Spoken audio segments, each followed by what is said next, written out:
What does that mean to you? I actually meant to point at the next one. But yes. Well, I hope I get fired for that blunder. Hey, Matt. Hey, Mike. Want to do a podcast? Yes. Sweet. Let's do it. Let's do it. We're doing it. It will be done soon.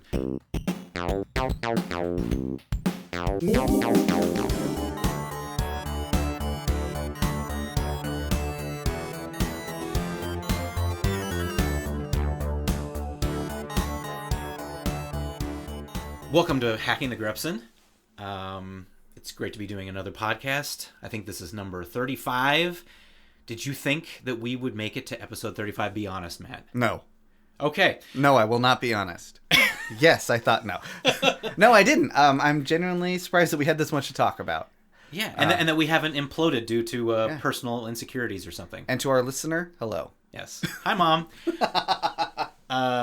So today, because the last time we talked about a really heavy subject, software ethics. I figured this week, go a little lighter.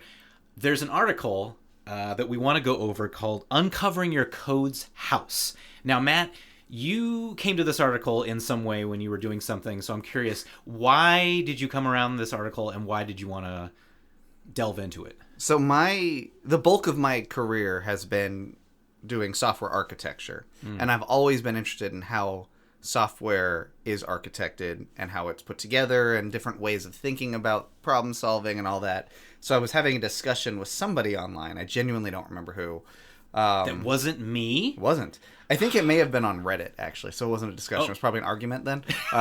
With anonymous... Or it was a work Slack. It was one or the other. Yeah. And we were talking about, I think I was specifically talking about object-oriented programming versus functional programming and like why object-oriented programming has fallen out of style, blah, blah, blah, which will be an interesting podcast topic at some point in the future. And they got on the topic of code ownership and like just different ways that code might be organized. And they used the analogy of a house and then pointed me at this article. Ah, wonderful. Which I then shared with you. And now we're sharing with you, lovely listeners. Yes. So I read through this article and it basically looks at like a code base and tries to fit it to the model of these different kinds of houses to kind of better describe what kind of code base it is. So I figured let's just go through the article and go to each of the types of houses and see what, I forget who wrote this article. Their name is Elya, E-L-Y-A. I'm sure I'm butchering that, but what type of house is your code in? So the first type of house they talk about is a haunted house. They say, it was built many, many years ago. It was once a glamorous place to code. Each developer felt proud of having their name on the contributor list of the Git repo. But since ownership changed over and over, the new owner may have had too many systems to maintain, so they left this one unattended. The last time its code changed was months, if not years ago. No one dares to change any line of code within. At most, they're okay to add a patch here and there on a needed basis. From the outside, you can still see it's structurally decent, but no one wants to go inside. Officially, there's an owner to it, but in reality, no one owns it. It just rots further. I really love that last line. I'm imagining a code base that's been around since the beginning of a company, and it's just decades have gone by, and it's just creepy, and if you touch like a wall, it might just disintegrate, and it's full of those comments that say like, I don't know why this works, but don't change it because it breaks everything. Exactly, yeah. And I've definitely worked on that code base. I would say I am probably the owner of one of these code bases right now, and I'm very happy because we're in the process of deprecating it and making it go away.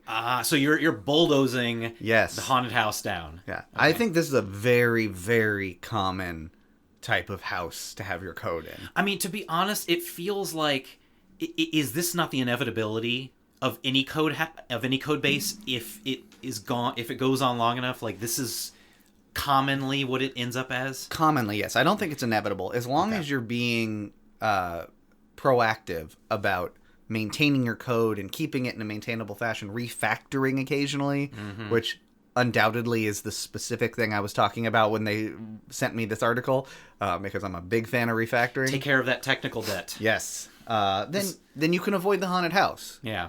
Otherwise, you need the bulldozer or the Ghostbusters, one or the other. So this is basically the house built on technical debt. Yeah. This is not spaghetti code. No. It's, hey, we had a plan. Maybe you're using observables in JavaScript because that was a big thing, a few years back. And then someone realized, oh, wait, observables are terrible and we should never use them because they make it really hard to maintain this. That kind of thing. Or, any outdated code language would also do that, I think. If you're programming in Perl, chances are good. Yeah. If you didn't port that at some point in time, right, you got a haunted house. All right. So that's the first house. What's the next one? Next house is not a house. That doesn't sound like a house. It's supposed to be a prototype. It was built quickly as a proof of concept. The user interface looks pretty decent and has all the functionalities, but we know if we poke it, parts will collapse. That sounds familiar. It is not built for stress tests, and its functionality is not production ready. Many corner cases aren't thought of. The wind and water will bring it down like a sandcastle.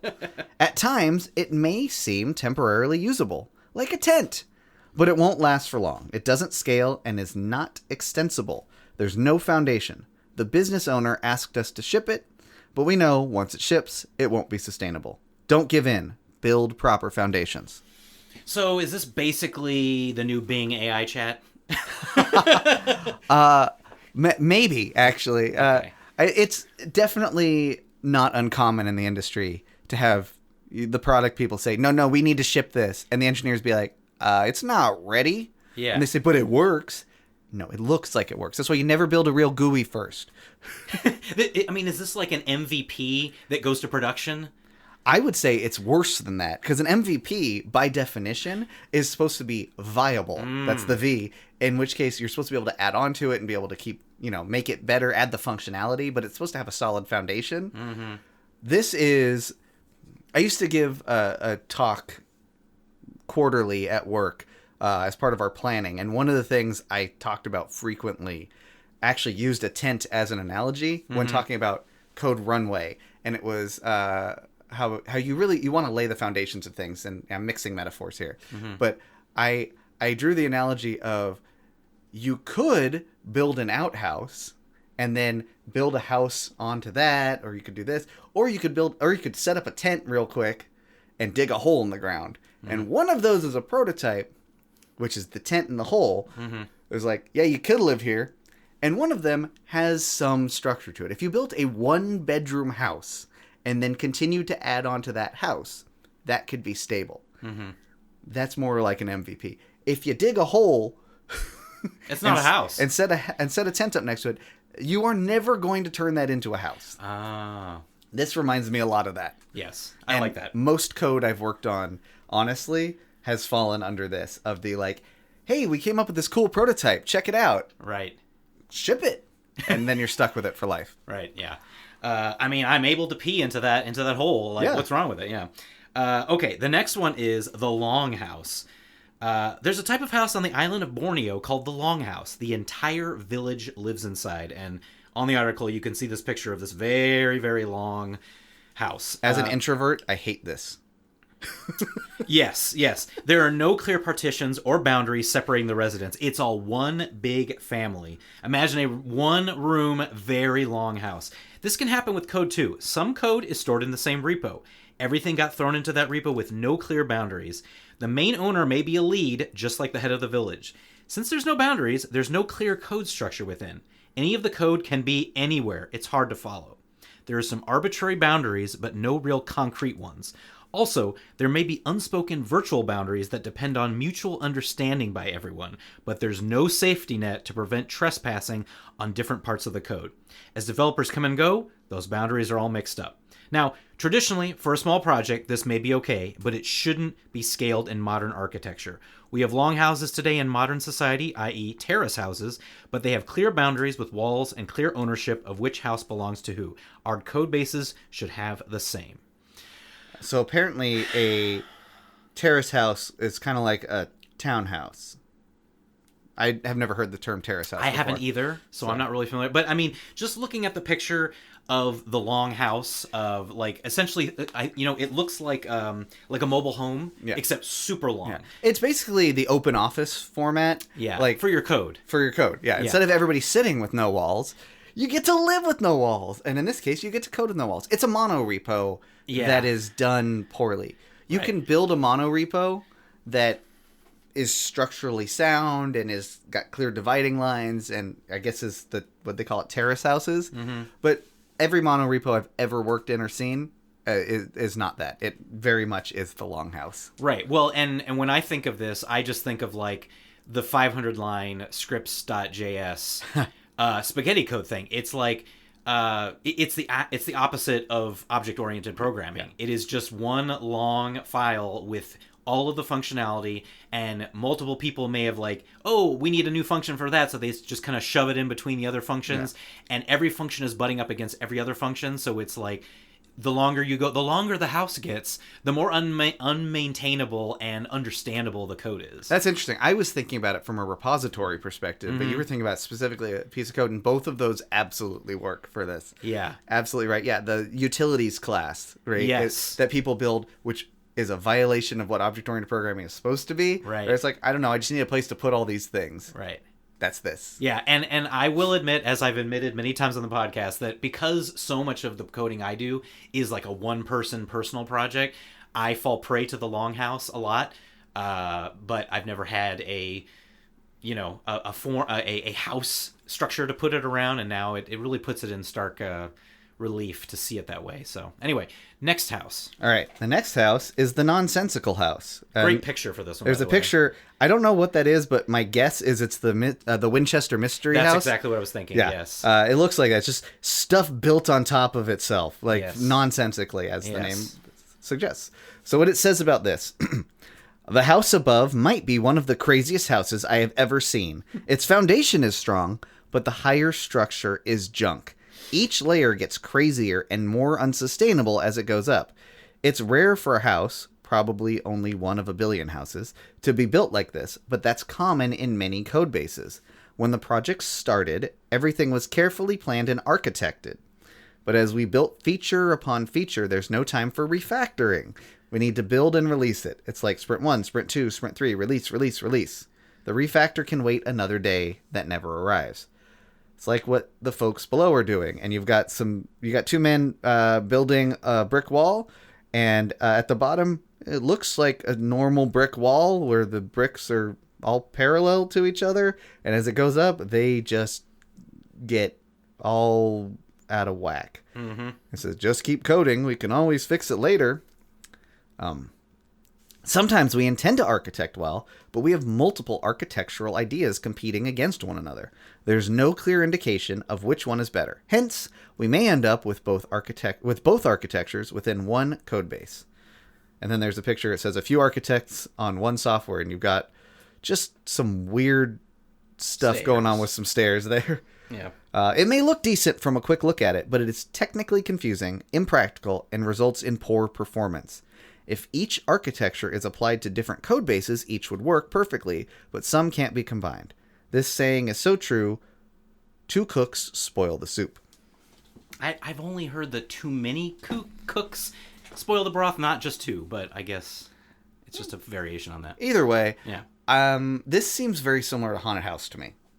Yes. The Haunted House started out... I think the difference is the Haunted House, their analogy there, they're saying it was at one point good code, and then due to lack of ownership, it sort of just crumbled and dilapidated. So just like minimal maintenance, and so it started to fall apart. Mm-hmm. This seems like it's more, all right, we started with a good idea, and then maybe a new developer came in, and the old developer left, and the new developer's like, this is a bad architecture. I'm going to put a new architecture in, but didn't fix the old architecture, so now you got both. Mm-hmm. Yeah. It also feels like one of those houses where, maybe the original house had like beautiful wood flooring, and then somebody came in and put carpet over it, and then you buy it 100 years later, and you're like, oh, this carpet needs to be cleaned. Actually, it's not worth it. Let's just rip it up, and you rip it up, and you see like the beautiful wood flooring. Yeah. It also feels like, yeah, I mean, like competing ideas do not make a sound structure, together, and you really need to have better planning and a cohesive vision it's almost like a movie that goes through too many directors, Yeah. and they just keep putting stuff on top of each other until it's an incomprehensible mess. Yeah. If we go back to the improv as coding thing, yes and, right? Agree to the thing that came before it and add to it. Right. This is more of like a yes but. Yeah. That's cool, but I like this. Not to get too controversial, but the new Star Wars films, a lot of people accuse that of having kind of this structure of like, the first one seemed to have a vision of what it wanted to do. Second one, different director, went a slightly different way. And then the third one was like, nope, throw that second one out and do this other thing. Right. And that seems very similar. I have this idea of like strata of like with rock. Yeah. In code, and seems very similar to that, where you can almost be an archaeologist going through the code and say, oh, I can see when this owner was in charge. You can see, you can like read carbon dating their contributions. You can tell. You're like, a new person came in for this layer. Right. Well, yeah, like, I mean, something as simple as like, the syntax of how functions are written. Yeah. Or it started out spaghetti code, and then someone, instead of refactoring the whole thing, just plopped object-oriented onto it. And then someone else came and said, no, this all needs to be functional. And then they just start plopping functional on top of it. And then none of the code talks to each other, Yeah, something I've done in the past as part of refactoring that can lead to this if you're not careful is refactoring a section of the code so that it's isolated and encapsulated, and you wrap it with an interface. You put the facade, like you follow the facade pattern and put a facade in front of it. And then you can use that piece well, and like maybe the rest of your code's architected well for that, but everything behind that facade is garbage. It's like, no, that, we didn't accidentally put a hole in the wall, and you just put like a nice curtain up in front of it, and no one will notice. Yeah.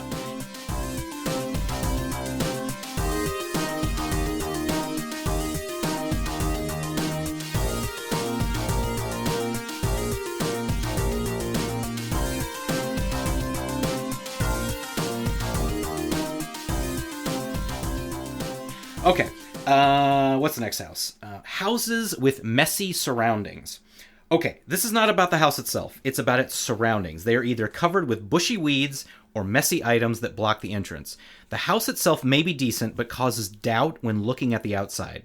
Similarly, in our code base, a healthy code base doesn't just have great internal architecture and structure, but the build environment and code base are usually also well organized and maintained.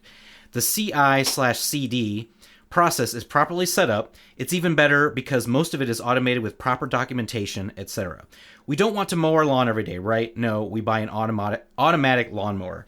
So what they're talking about here is it's not just about all the other kinds of like ways that we've tried to abstract away what a code base looks like using a house metaphor, but also the way that your code builds, the way your code is documented, the way your, basically the curb appeal of your code also, adds to the overall structure and architecture of your code and can belie the internal structure by what the external structure. Yeah, you can have like. an amazing house and really desperately need a paint job on the outside. And that can do it. I have been doing DevOps type work for the last several years. Very focused on the CI/CD aspects of things. What is that again? Just so... Continuous integration and continuous delivery or deployment, depending on who you talk to. So continuous integration, typically what people mean when they say that is a developer checks in their code and some vetting process happens. It builds the code, it tests the code, whatever, immediately upon a merge, so that you know immediately that there's a problem, or even better, it doesn't let you merge it before that, or it backs it out or whatever. Right. So you don't have problem after problem after problem. Continuous delivery or deployment is after all that goes through, it's then either already deployed into the cloud or wherever it goes, and you just have to push a button to switch it over, or it automatically gets released to everybody. Both those are great. CI is very common. CD, I think, is still very much an up-and-coming idea. I think it scares people to put things into production. Seems a little risky, It is and it isn't. I mean, if you deploy to like a dev environment. Yeah. So a lot of the CD practices are to do that. It deploys, but it's not public. Right. You have to like flip a feature flag on, or Right. you have to do something. Right. That's much more common. But putting it into a deployable state where it can be used and tested in its actual environment, maybe at with a test URL to get to it or something, Yeah. is much more common. Yeah. And that all the stuff that was listed there, all the infrastructure that goes around coding, is the stuff that most developers hate doing. Mm-hmm. And it is 100% important to do all of it. Documentation, Yeah.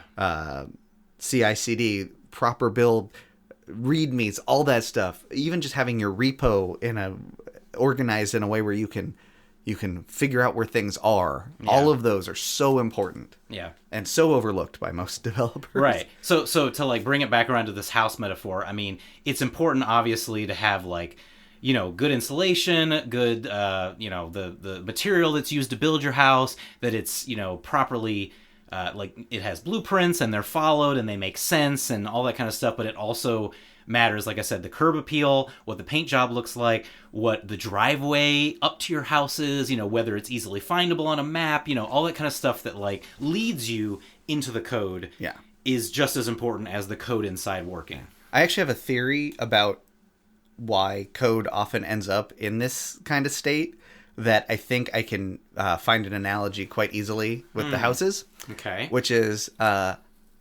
believe that the rapid turnover that is common in most software houses these days, you don't tend to have people sticking around. Like I stayed at my last job for 14 years. That's very uncommon in our industry. I think you also tend to stay at places for quite a while. Most people I know will stay at a place for like 2-3 years and leave. And so my analogy for houses is renting versus buying, right? If you own a house, you're much more likely to take care of the outside of the house and cleaning it up and refactoring essentially and like taking care of things. Whereas if you're renting, remodeling perhaps. Yeah, remodeling, as we just did. If you're renting, you're less likely to do that. You're like, I'm not. Yeah, that's annoying that the doorbell doesn't work, but I can just put a sign on the doorbell that says knock instead. And when I leave in 6 months, that's someone else's problem. That's just like the comment that says, I don't know why this doesn't work, but don't touch it. Yes. I love that analogy. That works really well. And I feel like, it's also kind of the difference between someone who starts a new job in a big, complicated code base that's already existing, i.e. you're moving into a mansion that has seen a bunch of owners, or you're starting your own business and you're a startup and you get to start everything from the ground floor. You are more likely to own and take care of that code than you are somebody else's code that you've just moved into. Absolutely. Yeah. So there's a little wrap up at the end of this article called Code is Like a House, and it goes into what I would consider best practices based on this. I think people should go read the article to get that part so that we don't. What a tease. So we don't 100% read the article on our podcast. But there's some good things in there. I will just read the first one because I so believe in this. Have a clear, solid architecture plan and foundation. Any of those jump out to you as being super relevant? Well, Matt is pointing out refactor every extension added to code. So does that mean that, like, basically any time you add something new to it, to the code, you need to refactor the rest of the code? What does that mean to you? I actually meant to point at the next one. But yes. Well, I hope I get fired for that blunder. Oh, never leave too many tech debts. The longer they sit, the harder they'll be to pay off later. Man, Matt, that sounds so much like another episode of some podcast that I was a part of recently, but I can't think of what it was. Yeah. But they did a whole thing on tech debt. I don't know, but I hear the hosts of that podcast, very good-looking people. Very, yes, I agree. But on the refactor every extension thing, since you asked, the way I would read that indirectly is refactor as necessary when you add code. If it follows the architecture, you don't need a refactor. If it doesn't, refactor, don't just slap something in there and be like, I'll fix it later. Yeah, don't just copy and paste. Yeah. Like, understand what you're adding. Yeah. Okay. Well, I think that wraps it up. Hopefully you enjoyed this episode of Hacking the Grepson, where we read 85% of an online blog post. But I think the metaphor of code being like a house is something that's relatable to even people who aren't developers, because people understand what houses are. People understand that, a house built on a good foundation is better than one that is slapped together from mud and sticks. And just like houses, most people can't afford them. Most people can't afford really good code. But you know what? You also can't afford not to have really good, solid foundations. So I just made a very reproachful movement towards Matt for those words of wisdom. Yes. Okay. Well, that wraps up this episode. Go to hackingthegrepson.com for more episodes of this wonderful podcast with the good-looking hosts. And for now, we return you to your regularly scheduled lives already in progress.